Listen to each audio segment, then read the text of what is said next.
नमस्कार, मैं राजेश भारद्वाज आप सभी का क्लैट प्रेप के ऑनलाइन प्लेटफॉर्म पर हार्दिक स्वागत करता हूं। Hello everyone, welcome to CLAT prep. आज है 6 मार्च 2025 और जैसा कि आपको पता है हम डेली न्यूज एनालिसिस करते हैं, फैक्चुअल एनालिसिस करते हैं और उसके बाद 20 क्वेश्चंस की प्रैक्टिस भी करते हैं। तो चलिए उसी सीक्वेंस को कंटिन्यू करते हैं। आज कौन सा दिन है? तो आज है 6 मार्च 2025।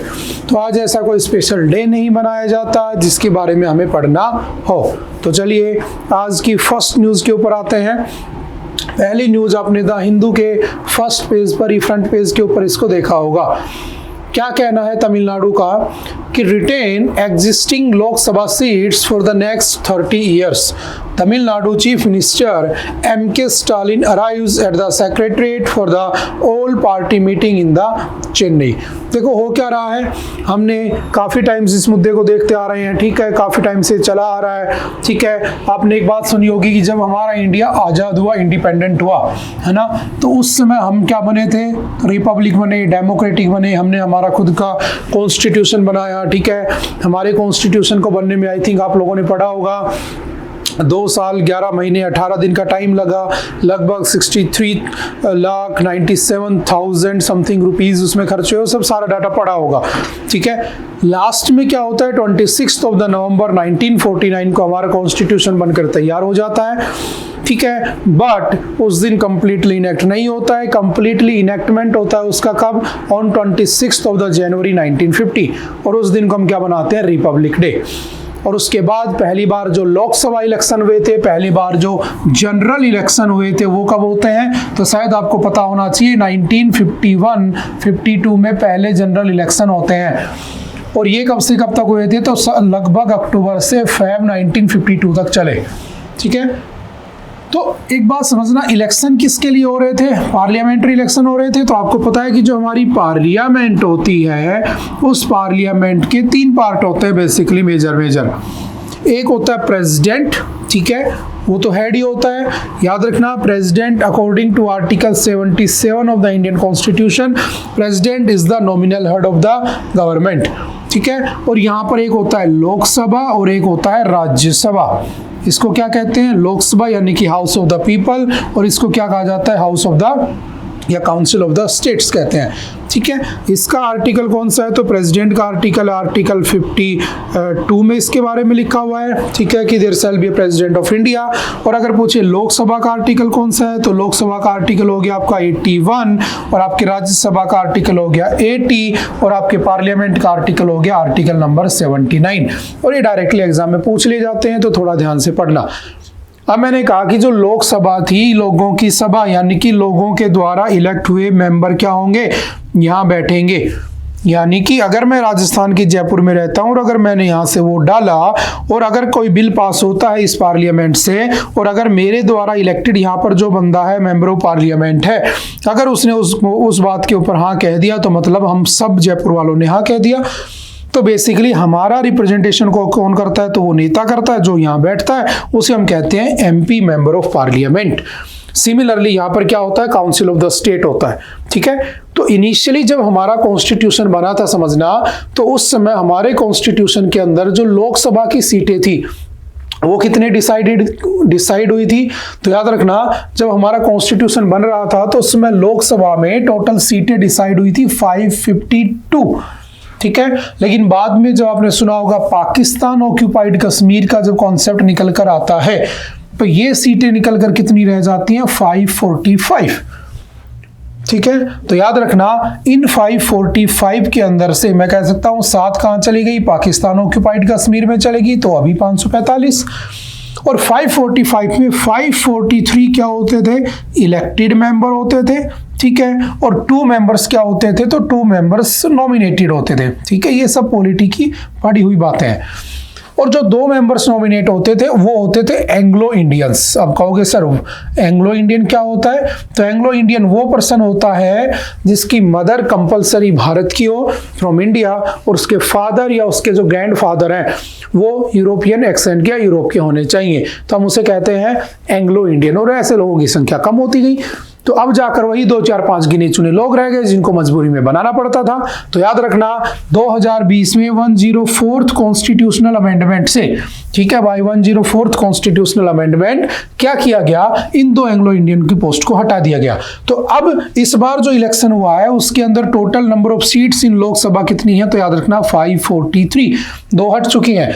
और अगर कभी पीओके को हमने वापस ले लिया, देन ये वापस कितना हो जाएगा, तो मैं 7 इसमें जोड़ दूं तो कितना हो जाएगा 550, यानी कि 2 हटा दी गई है उसके अंदर से बेसिकली, ठीक है। और अब ये जो चीजें होती है ना, ये जो डीलिमिटेशन होता है या लिमिटेशन होता है, इस डीलिमिटेशन के अंदर क्या होता है, नंबर ऑफ सीट्स को कम ज्यादा किया जाता है, किसी स्टेट में कम कर दिया, किसी स्टेट में ज्यादा कर दिया। तो अभी जब डीलिमिटेशन हो रहा था तो लास्ट कितनी बार डीलिमिटेशन हो चुका है, तो याद रखना हम काफी बार पढ़ भी चुके हैं कि जो डीलिमिटेशन होता है बेसिकली क्या होता है, लिमिट को तोड़ देना, है ना। जैसे किसी एक पर्टिकुलर रीजन में 10 लाख लोग रहते हैं, 2 MP हैं, पॉपुलेशन हो गई 20 लाख, एरिया बढ़ गया तो वहां पर ज्यादा चाहिए, या फिर हो सकता है पॉपुलेशन कम हो गई तो कम चाहिए, उसे हम क्या कहते हैं, डीलिमिटेशन। तो डीलिमिटेशन आज तक कितनी बार हुआ है, तो delimitation commission have been set up 4 times, 4 बार बना है। एक बार कब बना था, 1952 के अंदर, ठीक है, 1963 में, 1973 में उस सेंसस के बाद, और 2002 में, ठीक है। और उसके बाद ये डिसाइड किया गया कि जो आपका 2002 के वाले टाइम पर एक अमेंडमेंट होता है 84th कॉन्स्टिट्यूशनल अमेंडमेंट, ठीक है, 2001, इसमें कहा गया कि the delimitation will be fix till 2026। तो अभी क्या आने वाला है, अगले साल 2026, तो सरकार क्या करने वाली है, डिलिमिटेशन यानी कि नंबर ऑफ सीट्स में चेंजमेंट होने वाला है। बट मैं ये काफी बार समझा चुका हूं, बहुत हॉट टॉपिक चल रहा है, याद रखना कि अगर ऐसा होता है, अगर डिलिमिटेशन होता है और अगर नंबर ऑफ सीट्स में चेंजमेंट होता है, तो जब भी कभी प्रेसिडेंट का इलेक्शन होता है, यानी कि हमारे देश के राजा का इलेक्शन होता है, basically we are a republic country, है ना। रिपब्लिक कंट्री क्या होता है, जिस देश का हेड किससे इलेक्ट होता है, इलेक्शन से। नॉन रिपब्लिक वो होता है जिसका head of the nation elect होता है बाय हेरिडेटरी सिस्टम, जैसे ब्रिटेन है, राजा का बेटा राजा, है ना, वहाँ क्वींस रूल चलता है। अब क्या हुआ, तो हमारे यहाँ पर जो प्रेसिडेंट का इलेक्शन होगा तो उसके अंदर स्टेट्स के MP, ठीक है, या MLAs पार्टिसिपेट करते हैं। और MP एंड MLAs का क्या होता है, फॉर्मूला होता है। तो मेरा आपसे घर का पहला क्वेश्चन ये है, अगर आपने क्लास को अच्छे से अटेंड किया होगा पॉलिटी की, तो उसमें आपको लिखवाया गया होगा, मुझे बताना what is the formula for the vote value of MLA, member of legislative assembly, and what is the formula for the member of parliament। और उसके बाद उसकी जो वोट वैल्यू आती है, उस वोट वैल्यू से किसका इलेक्शन होता है, प्रेसिडेंट का इलेक्शन होता है। और अगर मैं कहूँ प्राइम मिनिस्टर का इलेक्शन कैसे होता है, तो प्राइम मिनिस्टर के इलेक्शन के लिए हम क्या करते हैं, फर्स्ट पास्ट द पोस्ट, उसका प्रोसेस का नाम है, और वो 1 वोटर की वैल्यू का मतलब उसकी वैल्यू 1 ही होती है। मैंने 1 वोट डाला तो 1 वोट चला गया, लेकिन अगर मैं MP हूँ, MLA हूँ, और अगर मैं प्रेसिडेंट के इलेक्शन में वोट डाल रहा हूँ तो मेरी वोट वैल्यू अलग होती है। जैसे राजस्थान के आई थिंक 129 के आसपास है, और MPs की वोट वैल्यू लगभग 708 के आसपास निकलती है, ठीक है। तो ये बात ध्यान रखना। लेकिन अभी डिलिमिटेशन होगा तो खतरा किसको है, तो डिलिमिटेशन से खतरा साउथ को है, क्योंकि साउथ की पॉपुलेशन कम है, नॉर्थ की पॉपुलेशन बढ़ती चली जा रही है। तो यहाँ पर सीटें बढ़ जाएंगी तो साउथ वालों का रिप्रेजेंटेशन हट जाएगा, तो वो लोग नहीं चाहते कि ऐसा कुछ हो, तो इसीलिए साउथ वाले उसका अपोज कर रहे हैं। तो आप काफी टाइम से चला आ रहा है ये इशू, है ना, हमने कई बार पढ़ा भी है। तो बस कुछ नहीं है, उसी में एक चीज ऐड ऑन हो गई है कि जो तमिलनाडु के चीफ मिनिस्टर वो चाहते हैं कि जो डिलिमिटेशन है, यानी कि लोकसभा की जो एग्जिस्टिंग सीट्स हैं, वो लगभग अगले 30 साल तक यो की यो रखी जाए, ताकि वो लोग भी नॉर्थ के बराबर पहुंच सके या उनका भी उतना बेनिफिट हो सके। समझ गए, सिंपल सी बातें याद रखना, ठीक है। The commission is appointed by the president of India, आपको पता है प्रेसिडेंट इसको अपॉइंट करते हैं कमीशन को, ठीक है। उसके बाद किसके साथ काम करता है, तो इलेक्शन कमीशन ऑफ इंडिया, क्योंकि वही करता है पूरा काम, ठीक है। इसमें एक रिटायर्ड सुप्रीम कोर्ट का जज होता है, चीफ इलेक्शन कमिश्नर होता है, और स्टेट इलेक्शन कमिश्नर भी इसमें होते हैं। इसका काम होता है to determine the number and the boundaries of the constituencies to make the population of all constituencies nearly equal. समझ गए, वही बराबर करने का काम होता है, ठीक है। सिंपल सा याद रखना। काफी चला आ रहा है इशू, फिर चलेगा, फिर हम पढ़ते रहेंगे, ठीक है। चलते हैं next. Little progress in centralising administration of Eklavya schools. देखो होता क्या है, आपने एजुकेशन के बारे में कई बार पढ़ा होगा, ठीक है। एजुकेशन सभी का राइट है, ठीक है। और आज के टाइम पर तो अगर मैं कहूँ कि एजुकेशन हमारे आर्टिकल 21 के ए में इंक्लूडेड है। और आर्टिकल 21 हमारा फंडामेंटल राइट है, और आर्टिकल 21 के ए में लिखा है राइट टू एजुकेशन, ठीक है। और अगर मैं कहूँ डीपीएसपी, तो डीपीएसपी के आर्टिकल 45 में लिखा है कि 0 to 6 ईयर के बच्चे को क्या मिलेगी, free and compulsory education. And this free and compulsory education कौन देगा, स्टेट, बिकॉज ये पार्ट किसका है, it is a part of DPSP, directive principle of the state policy. जब भी स्टेट को पॉलिसी बनाएगा इन प्रिंसिपल्स को ध्यान में रखेगा, रखे ना रखे डजेंट मैटर, ठीक है। ओके, यहाँ पर लिखा है 6 to 14 ईयर के बच्चे को फ्री एंड कंपल्सरी एजुकेशन देगा, ठीक है। ये उसका क्या है, फंडामेंटल राइट है, तो ये छीन नहीं सकता, ये छीन सकता है। तो यहाँ पर आप देखोगे बेसिकली आंगनवाड़ी खुली होती है, उसमें बच्चों को 0 से 6 साल के बच्चों को पढ़ाया जाता है ना, तो पढ़ते लिखते तो है नहीं, लेकिन बेसिकली क्या होता है कि हाँ, वो जरूरी नहीं है कोई स्टेट करे तो करे, ना करे तो ना करे। लेकिन अगर 14 ईयर तक अगर बच्चा ना पढ़े तो देश क्या हो जाएगा, बर्बाद हो जाएगा। तो ऐसा तो होना नहीं चाहिए, तो ऐसा नहीं होना चाहिए। तो क्या किया गया, एक अमेंडमेंट होता है, याद रखना। पहले दोनों की दोनों चीजें आर्टिकल 45 में ही थी, ध्यान रखना। ये पहले डीपीएसपी का ही पार्ट हुआ करती थी, और इसमें लिखा था 0 to 14 ईयर तक के बच्चे को फ्री एंड कंपल्सरी एजुकेशन देगा स्टेट। बट स्टेट के जो DPSPs are not forceable by any court of law, आप जानते हैं इस बात को। तो हुआ क्या, टाइम के साथ साथ जैसे टाइम पास हुआ तो एक अमेंडमेंट होता है, और इसको निकालकर वापस से 2 जगह पर तोड़ दिया जाता है। कौन कौन सी जगह पर, तो याद रखना, बाय 86th कॉन्स्टिट्यूशनल अमेंडमेंट 2002 इसको हटाकर 2 जगह डाल देते हैं, एक आपका फंडामेंटल राइट्स में और एक आपका डीपीएसपी में। फिर कहा गया कि इन बच्चों को एजुकेशन नहीं मिली तो कहा गया इसी अमेंडमेंट से हमारे यहाँ पर एक फंडामेंटल ड्यूटीज नाम का पोर्शन होता है, and fundamental duties are taken from Russian constitution, ठीक है। तो इसमें हमने आर्टिकल 51 का ए इससे बिलोंग करता है। हमने इसके लास्ट जो इसका 11th फंडामेंटल ड्यूटी है, there are total 11 fundamental duties, तो हमने 11th फंडामेंटल ड्यूटी बना दिया, और हमने इसके अंदर क्या कर दिया कि it is the duty of parents, है ना, माता पिता की ड्यूटी है कि वो अपने बच्चे को स्कूल भेजे। अगर स्कूल में गेट पे पहुंचने के बाद एजुकेशन नहीं मिली तो फंडामेंटल राइट्स का वायलेशन हो गया, तो सुप्रीम कोर्ट बैठा है, रिट इशू कर देगा, कुछ भी कर देगा। लेकिन अगर बच्चा घर से यहां तक नहीं पहुंचा तो ये तुम्हें घर से लेने नहीं आने वाले। तो आज के टाइम पर हमारे कॉन्स्टिट्यूशन में बेसिकली एजुकेशन 3 जगह पर लिखी है, फंडामेंटल राइट्स में, फंडामेंटल ड्यूटीज में, एंड इन डीपीएसपी। समझ गए। अब बात आती है कि ये तो ओवरऑल किसकी बात हो रही है, जनरल एजुकेशन की। लेकिन अगर आप देखोगे थोड़ा सा ध्यान से तो हमारे यहाँ पर जो सोसाइटी है बेसिकली कुछ पार्ट्स में डिवाइडेड है, और वो जो पार्ट्स हैं, those parts are SC scheduled caste, ST scheduled tribes, and OBC other backward class, and last आता है आपका जनरल। यही तो है। अब EWS आजकल एक नया कॉन्सेप्ट आ गया, वो अलग की बात है। अब SC जो है इनको टोटल रिजर्वेशन है 15%, ST को टोटल रिजर्वेशन है जॉब्स के अंदर 7.5%, OBC को 27% और आपके जनरल को 0%। लेकिन आप एक चीज नोटिस करोगे, जो मैं सिर्फ इसी से लिंक रहूंगा, है ना, कि जो SC होते हैं ना, शेड्यूल्ड कास्ट, ये आपको नियरली रिहायशी इलाकों में, रेजिडेंशियल एरियाज में रहने देखने को मिल जाएंगे। OBC तो रहते रेजिडेंशियल एरियाज में, ठीक है, जनरल भी आप जानते हैं। लेकिन जो ST होता है शेड्यूल्ड ट्राइब का मतलब कबीला, है ना, कबीले के लोग जो होते हैं। और ये टोटल ST हमारे पास ट्राइब कितने हैं, तो अकॉर्डिंग टू 2011 सेंसस, समझना पूरे मुद्दे को, ये हमारे पास लगभग 705 है, जो बढ़ गए होंगे, ठीक है, क्योंकि सेंसस हुआ नहीं है।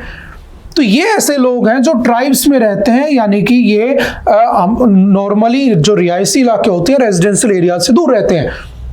तो इनके यहाँ पर एजुकेशन का लिए क्या किया जाए, इनको तो एजुकेशन मिल जाती है, इनको नहीं मिलती है। तो एक कॉन्सेप्ट आया, समझना, 1997-1998 के बजट में एक कॉन्सेप्ट आया, एकलव्य मॉडल रेजिडेंशियल स्कूल। क्या नाम रखा गया उसका, एकलव्य मॉडल रेजिडेंशियल स्कूल। और इस एकलव्य मॉडल रेजिडेंशियल स्कूल की फाउंडेशन कब होती है, 1997-1998 के बजट में। हालांकि लास्ट ईयर 2023 का जो बजट था, लास्ट टू लास्ट ईयर, उस बजट के अंदर भी इनकी बात की गई थी। इसके अंदर लगभग 38,800 टीचर्स की वैकेंसी निकाली गई थी, है ना, अच्छा सा बजट दिया गया था। तो basically Eklavya model residential school काम करता है आपके एसटी ट्राइबल एरियाज में, और वहाँ के बच्चे जो 6th से लेकर 12th स्टैंडर्ड के बच्चे हैं, उन बच्चों के लिए रेजिडेंशियल यानी कि वहीं पर हॉस्टल फैसिलिटी होगी। वो बच्चे वहाँ से निकल के यहाँ पढ़ें, ठीक है, उनका भी राइट टू एजुकेशन पूरा हो, उसके बाद वो अपनी एजुकेशन ले और वहाँ से पढ़ लिख कर क्या करें, देश के निर्माण में, देश के डेवलपमेंट में हेल्प करें। अब आप कहोगे सर ये सिर्फ एसटीज के लिए है क्या? तो ऐसा नहीं है। हाँ, इनका टारगेट डेडिकेट होता है किसके लिए? एसटीज के लिए, लेकिन हाँ इसमें नॉन एसटी या एससी या ओबीसी के बच्चे भी पढ़ सकते हैं। कुछ रिजर्वेशन डिवाइड किया हुआ है जो स्पेशली इन्हीं को मिलता है। समझ में आ रही बात? ये क्या है? EMRS, Eklavya model residential school. अब इसी से मिलता जुलता आपने कभी ना कभी नाम सुना होगा, नवोदय विद्यालय। सुना है? आई होप कि आप लोगों ने एग्जाम भी दिए होंगे। जब आप 5th स्टैंडर्ड में होते हो तो आपका एक एग्जाम होता है नवोदय विद्यालय के लिए, है ना। अगर आप उस एग्जाम को क्लियर कर देते हो तो आपकी 12th तक की एजुकेशन फ्री होती है और बहुत अच्छे स्कूल से होती है, वहीं पर रहना, खाना पीना रेजिडेंशियल होता है, आपका रेजिडेंट होता है। तो वो 1986 में आई थी, ठीक है। उसी को तर्ज बनाकर, उसी को बिहाव बनाकर एसटी के बच्चों को फोकस करते हुए कौन सा आया था? एकलव्य मॉडल रेजिडेंशियल स्कूल आया था। सिंपल सा याद रखना, ठीक है। अब पढ़ते हैं कि इसमें समझ गए ना उनको एजुकेट करने के लिए, ठीक है। देखो, 5 years after the center introduced fresh guidelines to elevate its flagship Eklavya model residential schools for the tribal children to the standards of Jawahar Navodaya Vidyalaya, ठीक है, वही नवोदय विद्यालय की बात हो रही है। By centralizing their administration among their other steps, little progress has been made। तो उसके बारे में 2-4 बातें डिस्कस की हुई हैं। कौन से आर्टिकल के अंडर है? तो आर्टिकल के 275 के 1 के अंडर में इसको बनाया गया था। को एजुकेशनल रेजिडेंशियल स्कूल होते हैं क्लास 6 से 12 तक। लोकल आर्ट और कल्चर को प्रमोट किया जाता है, स्पोर्ट्स को प्रमोट किया जाता है। याद रखना, एक EMRS में से केवल 480 ही स्टूडेंट हो सकते हैं, 480 मोर देन 480 अलाउड नहीं होते हैं, ठीक है। Under ministry of tribal affairs ये क्या करता है? काम करता है। तो आई थिंक आपको कुछ बातें समझ चुके होंगे। Navodaya Vidyalaya scheme, the national policy on education, 1986 के बाद इसको बनाया गया था, ठीक है, जिसके अंदर भी रूरल टैलेंट को बाहर निकालने के लिए, रूरल इलाकों के लिए इसको लाया गया था। समझ गए? वो स्पेशली एसटीज के लिए था, ये रूरल इलाके के लिए था। तो थोड़ा सा डिफरेंस याद रखना, ठीक है। चलते हैं नेक्स्ट। थोड़ा सा इसको पढ़ोगे तो आपको कुछ बातें और भी नजर आ जाएंगी। चलते हैं नेक्स्ट।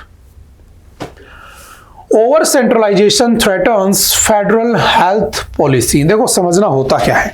अभी सुप्रीम कोर्ट ने 2025 में केस होता है, याद रखना, डॉक्टर तानवी बहल वर्सेस श्रेय गोयल 2025।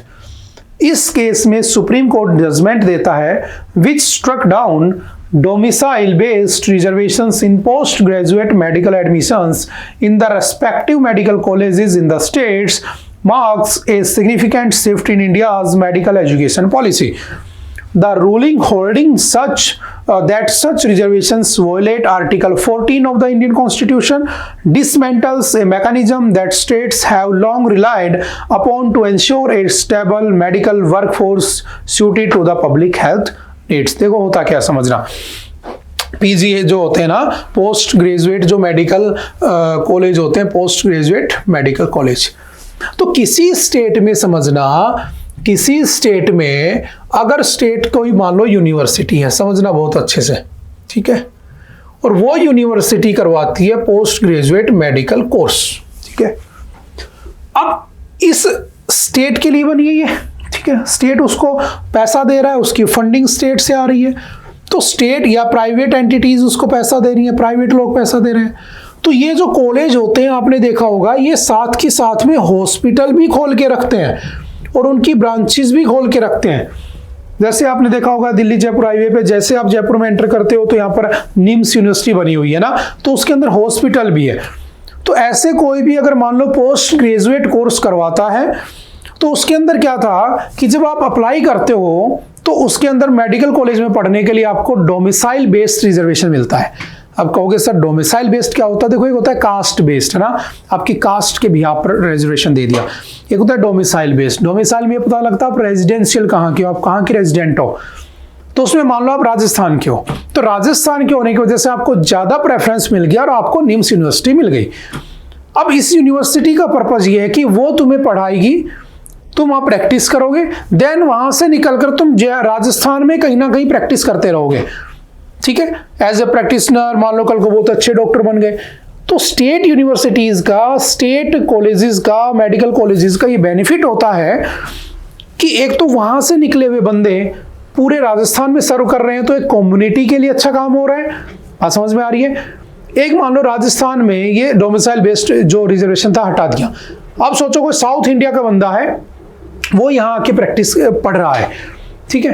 अब वो जब प्रैक्टिस करेगा तो किसी दूसरे स्टेट में जाके प्रैक्टिस करेगा। तो जिस वेलफेयर के लिए ये यूनिवर्सिटी बनी थी, चाहे किसी प्राइवेट लोगों ने बनाया हो, चाहे गवर्नमेंट की यूनिवर्सिटी हो, तो वो पर्पज सर्व नहीं हो रहा है कि यहाँ के लोग यहाँ से पढ़ के यहीं जॉब पा जाते, तो उसकी जगह कोई बाहर का बंदा आके पढ़ के जा रहा है, तो स्टेट का बेनिफिट थोड़ी ना हो रहा है। मैं ओवरऑल वेलफेयर की बात नहीं कर रहा हूं, ध्यान रखना, स्टेट का बेनिफिट नहीं हो रहा है। तो अभी क्या हुआ, सुप्रीम कोर्ट ने, इससे पहले यही होता था, रिजर्वेशन था, सुप्रीम कोर्ट ने एक हिस्टोरिकल जजमेंट दिया, केस का नाम याद रखना, और उसने डोमिसाइल बेस्ड रिजर्वेशन को हटा दिया। अब मतलब अगर मैं राजस्थान का हूं और किसी राजस्थान की medical post graduate medical college में जाना चाहता हूं, तो मुझे डोमिसाइल बेस्ड रिजर्वेशन नहीं मिलेगा। तो मेरी मजबूरी हो गई है कि मुझे सीट कम है, तो मुझे बाहर भी जाना पड़ सकता है। बात समझ में आ रही है? तो सुप्रीम कोर्ट ने कहा कि बेसिकली ये किसका वोलेट कर रहा था, तो वोलेशन ऑफ आर्टिकल 14। अब कहोगे सर आर्टिकल 14 क्या है, तो आई होप आप जानते होंगे, हमारे फंडामेंटल राइट्स का जो पहला फंडामेंटल राइट है, राइट टू इक्वालिटी। और उस राइट टू इक्वालिटी के टोटल पार्ट्स कहां से कहा था कि आर्टिकल 14 से लेकर 18 तक। इस आर्टिकल 14 में लिखा है right to equality before law, कानून के सामने सब बराबर होना चाहिए। समझ में आ रही है? आपको प्लेस, आपने पढ़ा होगा, इसकी 5 कंडीशंस होती है ना। जेंडर के बिहाफ पर कोई डिस्क्रिमिनेशन नहीं हो सकता, कास्ट के बिहाफ पर नहीं हो सकता, प्लेस ऑफ बर्थ के बिहाफ पर नहीं हो सकता, रिलीजन के बिहाफ पर नहीं हो सकता, रेसिज्म के बिहाफ पर नहीं हो सकता, यानी कि जो आपका रेसिज्म होता है ना, कलर डिस्क्रिमिनेशन, उसके बिहाफ पर नहीं हो सकता। तो यहाँ पर तो प्लेस ऑफ बर्थ यानी रेजिडेंस के बिहाफ पर क्या हो रहा था, प्रेफरेंस दिया जा रहा था, तो इसको क्या कर दिया, हटा दिया। लेकिन याद रखना, जब तुम इसका टाइटल पढ़ोगे, over centralisation threatens federal health policy, समझ में आ रही है? फेडरल सिस्टम का मतलब क्या होता है, पावर डिसेंट्रलाइज्ड है। सेंट्रलाइजेशन का मतलब क्या होता है, ज्यादा पावर किसी एक के पास है। तो अभी क्या हुआ, उस ज्यादा पावर का यूज करते हुए उस चीज को हटा दिया गया, जिससे कहीं ना कहीं स्टेट्स को इस बात का नुकसान होने वाला है। अब वो कॉलेज उस बिहाफ से, उस पर्पज से अपना पर्पज नहीं सर्व कर पाएगा जो वो पहले करता आ रहा था। समझ गए? तो ये इसकी मेन थीम लाइन है। तो बस याद रखना, इसको क्या कर दिया गया, अनकॉन्स्टिट्यूशनल या स्ट्रक डाउन कर दिया गया। ठीक है, कौन सा आर्टिकल है, आर्टिकल 14। अब मैं यहाँ पर एक आर्टिकल 21 भी जोड़ सकता हूँ आपके एग्जाम के पॉइंट ऑफ व्यू से। आर्टिकल 21 क्या कहता है, राइट टू लिव, लेकिन कैसे, इन्हें हेल्दी एनवायरनमेंट, हेल्थ का इश्यू है तो आर्टिकल 21 में भी आता है। तो कहीं ना कहीं उसका भी क्या हो गया, वोलेशन हो गया। समझ गए? तो इस बात को थोड़ा सा याद रखना। आई होप कि आप कुछ बातें समझे होंगे। इसको पूरा पढ़ोगे तो आपको दोबारा से सब कुछ क्लियर हो जाएगा, अगर कुछ 1-2% डाउट रहा होगा तो। ठीक है, चलिए चलते हैं next. Supreme court seeks Uttarakhand response on misuse of the afforestation funds. देखो हुआ क्या था, उत्तराखंड में एक होता है डिफोरेस्टेशन, है ना, पेड़ों को काटना, एक होता है एफोरेस्टेशन, पेड़ों को लगाना। तो उत्तराखंड में सरकार के द्वारा फंड रिलीज किया गया और सरकार में जो डिपार्टमेंट बनाया गया उसको कहा गया कि तुम क्या करो, एफोरेस्टेशन करो, पेड़ लगाओ। अब कल ही मैंने आपको समझाया था कि हमारे यहाँ पर एक डिपार्टमेंट है कैंपा, है ना, याद करो, कल भी हमने डिस्कस किया था कैंपा। इसकी फुल फॉर्म होती है compensatory afforestation fund management and planning authority. ये तभी फंड देता है, मान लो आपने यहां से आप पेड़ काटना चाहते हो और चाहते हो कि ये पेड़ कट जाए और यहां पर कुछ डेवलपमेंट हो, मतलब आप डिफोरेस्टेशन कर रहे हो, तो कैंपा जो अथॉरिटी है क्या करती है कि ठीक है तुम यहां से पेड़ काटो। जो अथॉरिटी पेड़ काट कर यहां पर नया कुछ डिपार्टमेंट बनाना चाहती है, न्यूक्लियर पावर प्लांट या मानो कोई भी डेवलपमेंट, उससे कहेगी कि ये पेड़ काटने की परमिशन हम दे देंगे, बट यहां से ये पेड़ काटकर कहीं और लगाएंगे। तो मान लो ये पेड़ यहां से काटकर उन्होंने क्या, हम तो उड़ीसा में लगा देंगे। तो ये कैंपा क्या करता है, यहां से यहां पेड़ों की शिफ्टिंग करने के लिए क्या देता है, पैसा देता है, एफोरेस्टेशन के लिए पैसा देता है, फंड देता है। तो यही फंड दिया गया था किसको, उत्तराखंड को। लेकिन हुआ क्या, चलिए पढ़ते हैं। The supreme court on Wednesday sought a response from the Uttarakhand chief secretary to allegations based on a comptroller and auditor general। I think बहुत अच्छे से जानते होंगे, काफी बार मैंने पढ़ा दिया। आर्टिकल 148 में है, जिसके बारे में लिखा है कि जितना भी बजट का पैसा एलोकेट होता है, चाहे वो स्टेट लेवल पे हो, चाहे वो सेंट्रल लेवल पे हो, उस पैसे में करप्शन हुआ कि नहीं हुआ, उस पैसे के अंदर उसकी अकाउंटिंग एंड ऑडिटिंग करने का काम सीएजी का होता है, जो स्टेट और सेंटर दोनों के लिए एक ही होता है। हालांकि अकाउंटिंग के लिए आजकल हमने सीजीए बना दिया है, हम उसको पढ़ चुके हैं, ठीक है।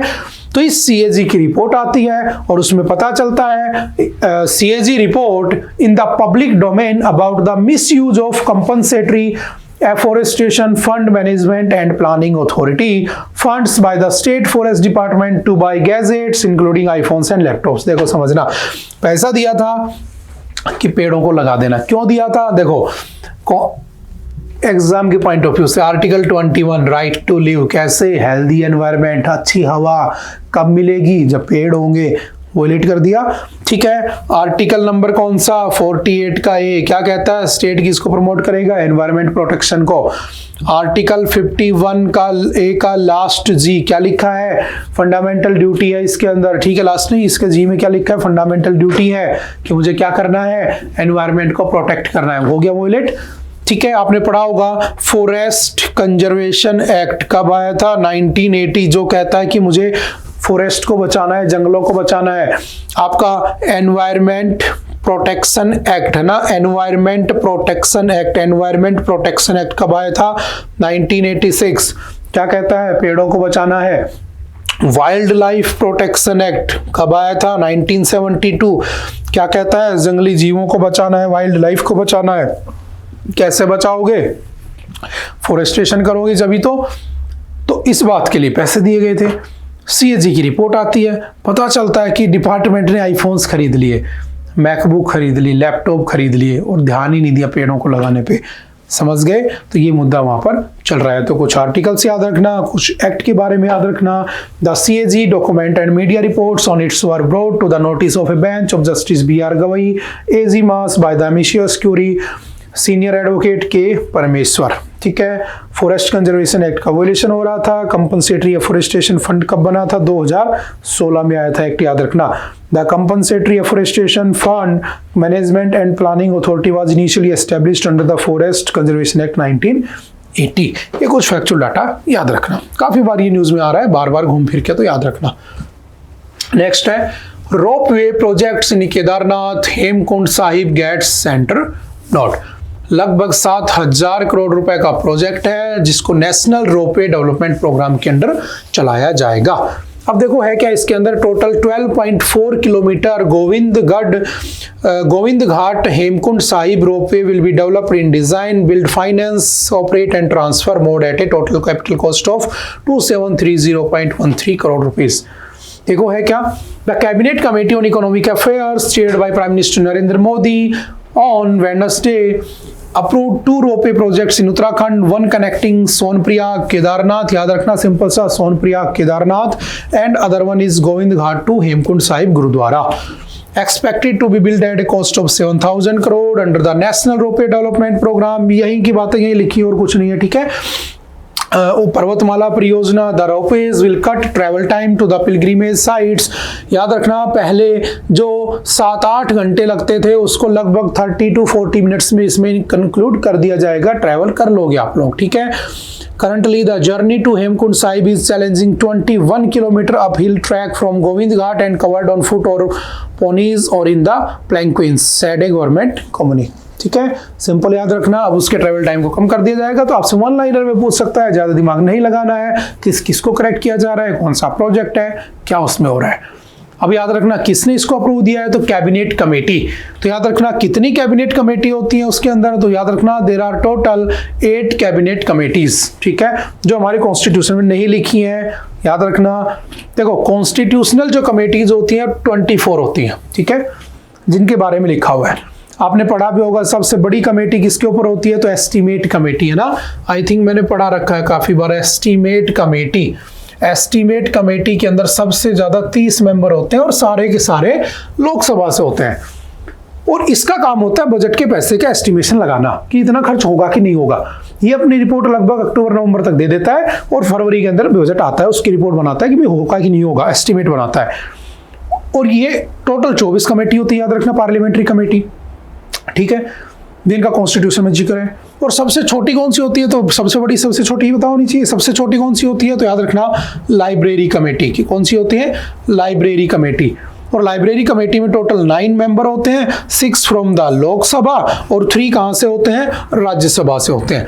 लेकिन जो कैबिनेट कमेटी होती है वो एक्स्ट्रा कॉन्स्टिट्यूशनल होती है, याद रखना, in nature, and the rules of business provide for their establishment, and the president is the sole authority of the sole head of the cabinet committee। ठीक है, 8 होती हैं, मैक्सिमम का हेड कौन होता है, प्राइम मिनिस्टर ही होता है। The executive in India works under the government of India, transaction of the business rules 1961 के अंडर बनती हैं। The rule comes from the article 77 का 3 of the constitution which says the president makes rules for smooth government operations and assigns task among ministers. ठीक है, president उनको बनाता है, अच्छे से स्मूथली काम हो सके, तो मिनिस्टर्स को उसमें डिवाइड कर देता है। Their membership varies from 3 to 8, वो 3 से 8 हो सकते हैं, ठीक है, इससे ज्यादा नहीं होंगे।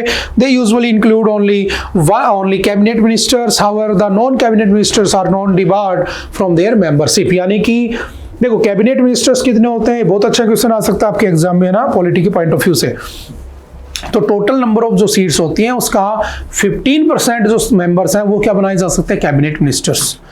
ये अटल बिहारी वाजपेयी जी के टाइम पर हुआ था। चलो मुझे बताना कि कौन सा कॉन्स्टिट्यूशनल अमेंडमेंट था, by which constitutional amendment the number of cabinet members was increased from 10% to 15%। पहले 10% था, उसको 15% कर दिया था, ठीक है, अटल बिहारी वाजपेयी के टाइम पर। अब थोड़ा सा आइडिया लगा सकते हो, बताना कौन सा अमेंडमेंट था, ठीक है। तो जरूरी नहीं है कि कैबिनेट जो बनती है आपकी कमेटीज उसके अंदर कैबिनेट मिनिस्टर हो, नॉन कैबिनेट मिनिस्टर भी हो सकते हैं, ठीक है। और कैबिनेट मिनिस्टर कितने हो सकते हैं, 15% ही हो सकते हैं, मैक्सिमम से ज्यादा नहीं हो सकते हैं, ठीक है। चलो मुझे ये भी बताना इसी के साथ लिंक करके कि at present how many cabinet ministers are there in current Modi government. आज के टाइम पर जो मोदी जी गवर्नमेंट है उसमें कितने करंट कैबिनेट मिनिस्टर्स हैं, हो 15% सकते हैं, है कितने वो मुझे बताना, ठीक है। ये आपके घर का क्वेश्चन है, तो आप समझ जाओगे चीजों को।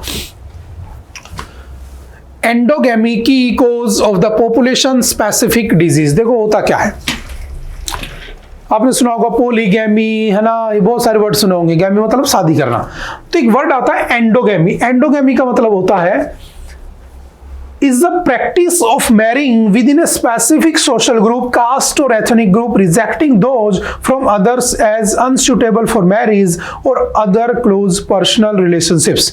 Endogamy is common in many cultures and the ethnic groups. Endogamy का मतलब होता है कि आप एक छोटी सी कम्युनिटी में रहते हैं, आपका छोटा सा क्लैन है या फिर आपका छोटा सा ट्राइब है, छोटा सा आपका ग्रुप है ना, कल्चरल ग्रुप है, ठीक है। तो आप उसी में शादी करना चाहते हो, आप अपने आप को एक्सप्लोर नहीं करना चाहते, अपने जो आपके रिलेशनशिप्स हैं, आपकी जो रिश्तेदारी है, रिलेटिव्स, वो नहीं बढ़ाना चाहते हो, अपने क्लैन में खुश हो। तो बेसिकली होता क्या है कि जब आप ऐसे शादी करते हो ना एक पर्टिकुलर एक ही ब्लड ग्रुप में, क्योंकि वो एक ही ब्लड ग्रुप से निकले होंगे, तो होता क्या है कि बीमारियां बहुत ज़्यादा बढ़ती हैं। आपने देखा होगा जितनी भी जेनेटिक डिजीज होती है ना वो ज़्यादातर इसी वजह से होती हैं। बात समझ में आ रही है। तो अभी एक रिसर्च हुई है, याद रखना कुछ नाम है, recent study led by the CSIR CCMB senior scientist के Thangaraj found that endogamy, marriage within small communities, is a primary cause of the population specific disease in India. जो पॉपुलेशन स्पेसिफिक जो जेनेटिक डिजीज होती है भारत में, उनके होने का सबसे बड़ा रीजन है कि हम एक छोटी कम्युनिटी के अंदर ही शादी करना पसंद करते हैं।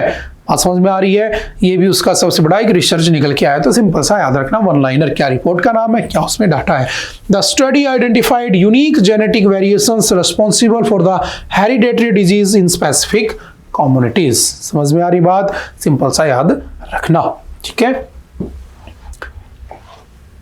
We observed genetic variations in the genes that alter drug response is one of the author's. मतलब अगर आप ऐसे शादी करते हो और आपको कोई बीमारी होती है तो वो क्या होती है, ड्रग रेजिस्टेंस भी होती है। ठीक है, तो सिंपल सी 2-4 बातें याद रखना। चलो यहां से कुछ पूछ लेता हूं, बताना मुझे। Council of scientific and industrial research centre for cellular and molecular biology कहां पर है, ये मुझे बताना। ठीक है, तो आप एटलीस्ट कुछ तो पढ़ोगे उसके बारे में। US will impose reciprocal tariffs on April 2 Trump. देखो होता क्या है, अभी तक आप देख रहे थे ना, बड़े खुश हो रहे होंगे ना कि देखो ट्रम्प साहब जब से आए हैं उन्होंने टैरिफ बढ़ा दिया है, उन्होंने कनाडा, ठीक है, उन्होंने आपके मैक्सिको, इन दोनों के ऊपर टैरिफ को बढ़ाकर 25% कर दिया। आप फिर खुश हुए होंगे कि चाइना के ऊपर इन्होंने टैरिफ को बढ़ाकर 10% से 20% कर दिया। ठीक है, वो भी कर रहे हैं, उसका अपोज कर रहे हैं, यूरोपियन यूनियन भी कर रहे हैं, यूक्रेन का इश्यू भी चल रहा है, बहुत सारे मुद्दे हैं। अभी तक हम खुश थे कि इंडिया के साथ उन्होंने कुछ ऐसा नहीं किया, बट याद रखना यूएस 2 अप्रैल से क्या करने जा रहा है, वो इंडिया के ऊपर रेसिप्रोकल टैरिफ लगाएगा। अब आप कहोगे सर रेसिप्रोकल टैरिफ क्या होते हैं? देखो मैंने कहा ये अमेरिका है, समझना, ठीक है, और ये इंडिया है। ठीक है, अब इंडिया से कुछ माल यहां पहुंचा, ठीक है, अब जब ये यहां गया तो यूएसए ने इसके ऊपर क्या लगा दिया, टैक्स लगा दिया, उस टैक्स को कहते हैं टैरिफ। ठीक है, तो जनरली ये होता है कि जो यूएसए से इंडिया में प्रोडक्ट आता है ना, माल आता है, सामान आता है, उसके ऊपर यूएसए कम क्या लगाता है, टैरिफ लगाता है। ठीक है, या मैं ये कह सकता हूं कि यूएसए से जब यहां पर कोई भी सामान आया, समझना इसको, कोई भी सामान आया तो इंडिया इसके ऊपर ज्यादा टैरिफ लगाता है, और इंडिया से कोई उधर गया तो इंडिया जो यूएसए उस पर कम टैरिफ लगाता है। और इसका पर्पज ये होता है कि जब हम इसके ऊपर कम टैरिफ लगाते हैं तो ये इजीली वहां पर अवेलेबल होता है, अफोर्डेबल होता है, और वहां के लोग क्या कर पाते हैं, खरीद पाते हैं। लेकिन जब ये यहाँ पर आता है, इंडिया ज़्यादा लगाता है, तो यहाँ के लोग नहीं खरीद पाते थोड़ा सा, क्योंकि हम दूसरे देशों को प्रेफरेंस दे देते होंगे जो भी है। तो अभी कहा अमेरिका ने कि हम रेसिप्रोकल टैरिफ लगाएंगे, मतलब अगर इंडिया से कोई सामान आता है और हमारे यहाँ से जाता है, और हमारे यहाँ की किसी प्रोडक्ट के ऊपर अगर इंडिया 10% टैक्स लगाएगा तो हम भी 10 कर देंगे, वो 20 करेगा हम भी 20 कर देंगे, वो 50 करेगा हम भी 50 कर देंगे। तो मतलब कहीं ना कहीं एक न्यूट्रल अप्रोच भी तो देखने को मिल रही है। बात समझ में आ रही है? वो उनके ऊपर बढ़ाया जा रहा है अपनी मर्जी से, लेकिन वो हमें ये कह रहा है कि हम तुम्हारे ऊपर रेसिप्रोकल लगाएंगे। तो होगा क्या, हमारे यहाँ पर वो चीजें महंगी हो जाएंगी जो वहां से सबसे ज्यादा आती हैं। कौन कौन सी चीजें? तो सिंपल सा समझने की कोशिश करना है ना, काफी दिन से न्यूज में चल रहा है, मेड ट्रेड इन नंबर्स। देखो ये वो है जो टोटल एक्सपोर्ट होता है यूएस को यहां से, ये वो है जो टोटल इंपोर्ट होता है फ्रॉम यूएस। तो हम एक्सपोर्ट कितना करते हैं, $52.9 बिलियन। हम इंपोर्ट कितना करते हैं, 29.6 बिलियन। अब सोचो हम लेते कितना है, कम, देते कितना है, ज्यादा।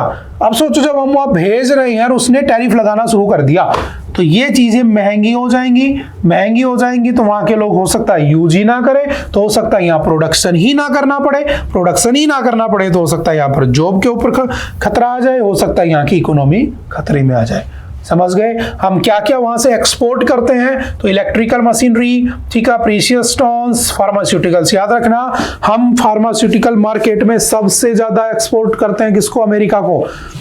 जेनरिक यानी सस्ती और अच्छी दवाइयां सबसे ज्यादा भारत में मिलती हैं, बट इंडिया में ही वो अच्छी नहीं मिलती, सारी बाहर भेज दी जाती हैं। एक रिपोर्ट आई थी तो आपके द हिंदू के अंदर, बहुत अच्छी रिपोर्ट थी, उसमें यही कहा गया था कि इंडिया में क्या दिक्कत है कि यहाँ पर जो अच्छी और जेनरिक मेडिसिन से वो हो जाती हैं एक्सपोर्ट, और यहाँ पर जो फर्जी और महंगी दवाइयां बेची जाती हैं वो होती हैं फर्जी।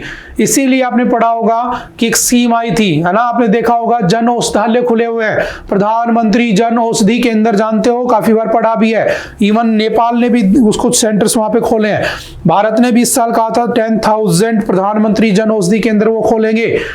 ठीक है, उसके अंदर जेनरिक मेडिसिन मिलेगी, अच्छी और सस्ती दवाई मिलेगी, लेकिन हम ये बाहर भेज देते हैं, तो हमारा सबसे ज्यादा इंपैक्ट किस पे पड़ेगा, फार्मास्यूटिकल इंडस्ट्री के ऊपर पड़ेगा। फिर हम वहां से लेते क्या हैं, तो वहां से मिनरल फ्यूल्स लेते हैं, प्रीशियस स्टोन्स लेते हैं, न्यूक्लियर रिएक्टर बॉयलर्स के सामान लेते हैं। समझ गए? तो कहीं ना कहीं हमें इसका इफेक्ट देखने को मिलेगा। तो देखते हैं क्या होता है, चलते हैं, करता क्या है ट्रंप, देखेंगे। नेक्स्ट है warriors of the hope, Asha's need adequate. देखो होता क्या समझना, जब हमारे यहाँ पर नेशनल हेल्थ पॉलिसी आई थी, नेशनल रूरल हेल्थ मिशन आया था, ठीक है, 2005 में, तो उस समय एक डिपार्टमेंट बनाया गया था आशा। आशा का मतलब होता है होप, किरण, है ना, होप देने वाली, है ना। तो हुआ क्या, इसकी फुल फॉर्म याद रखना, एक्रेडिटेड सोशल हेल्थ एक्टिविस्ट, ठीक है, जो 2005 में नेशनल रूरल हेल्थ मिशन के अंडर बनाई गई थी, और उनका काम था to be the link between the community and the public health care delivery system. देखो, आपने कई बार देखा होगा, अगर आप रूरल इलाके में रहते हैं, बताना मुझे कौन कौन रहता है रूरल इलाके में, उन्होंने देखा होगा आशा वर्कर्स, है ना, महिलाएं होती हैं, उनका ग्रुप होता है। अगर गांव में किसी को कोई बीमारी हो गई है और सरकारी ट्रीटमेंट चल रहा है, अब सरकार के पास इतनी बेड फैसिलिटी तो होती नहीं है कि हॉस्पिटल में रख के तो घर पे भेज देते हैं, तो आशा वर्कर्स घर घर जाकर उनको टाइम पे दवाई देना, अगर कोई महिला प्रेग्नेंट है, डिलीवरी होने वाली है, तो उसका प्रॉपर ध्यान रखना, पोस्ट डिलीवरी उसका ध्यान रखना, प्री डिलीवरी उसका ध्यान रखना, है ना। अगर छोटे बच्चे हैं वहां पर, तो उन बच्चों को किसके इंजेक्शन लगा, नहीं लगा, सब चीजों का ध्यान रखना कौन करती है, आशा वर्कर्स करती हैं। तो सोचो हमारे हेल्थ मिशन में कितना रोल प्ले करती हैं, वरना तो घर वाले भूल जाते हैं कि बच्चे को इंजेक्शन भी लगवाना है, वो जबरदस्ती घर जा जाके इंजेक्शन लगाती हैं, आशा वर्कर से काम करती हैं। लेकिन इसकी हेडलाइन तुम पढ़ोगे, वॉरियर्स ऑफ द होप, लेकिन इनके साथ न्याय नहीं हो रहा है, इनके साथ अत्याचार हो रहा है, बेसिकली एक्सप्लॉयटेशन हो रहा है इनका। कैसे, चलिए पढ़ते हैं। Today there are over 1 million Asha's across the country, लगभग 10 लाख के आसपास आशा वर्कर्स हैं, and each one is formally ensconced as the fulcrum of the public health care in their area of the operation in the rural India। Rural इलाके में वो अच्छे से काम कर रही हैं।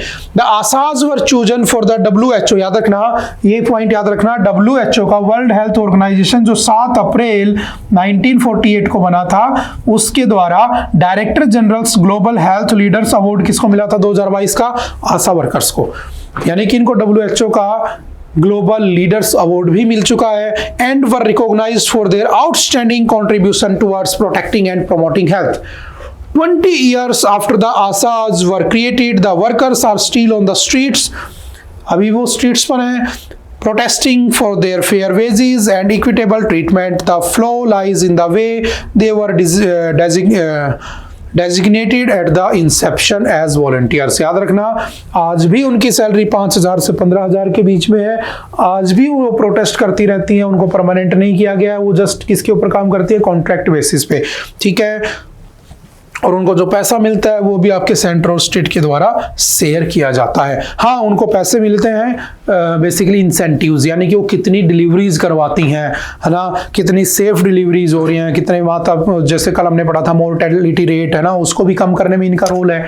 इन्फेंट मोर्टेलिटी रेट को कम करने में इनका रोल रहता है, तो उसके भी यहाँ पर इनको इंसेंटिव्स दिए जाते हैं, ठीक है। हाँ, आशा वर्कर्स के बारे में थोड़ा सा याद रखना। ये कुछ दिन पहले भी न्यूज़ के अंदर थी, शायद आपने पढ़ा होगा कि जो आपका वो था आयुष्मान भारत स्कीम, है ना, उस आयुष्मान भारत स्कीम को आशा वर्कर्स के लिए भी एप्लीकेबल कर दिया गया।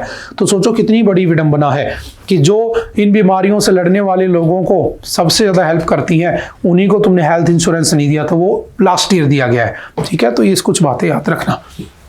नेक्स्ट है humour perversity with laws there to deal with obscenity, new regulations may be superfluous। देखो है क्या, आपने देखा होगा आजकल कि आप YouTube देखते होंगे ना, आप Instagram देखते होंगे, आपने देखा होगा इतना कचरा भरा पड़ा है उसके अंदर, इतना कचरा भरा पड़ा है, लेकिन आजकल की यूथ को वही पसंद आ रहा है।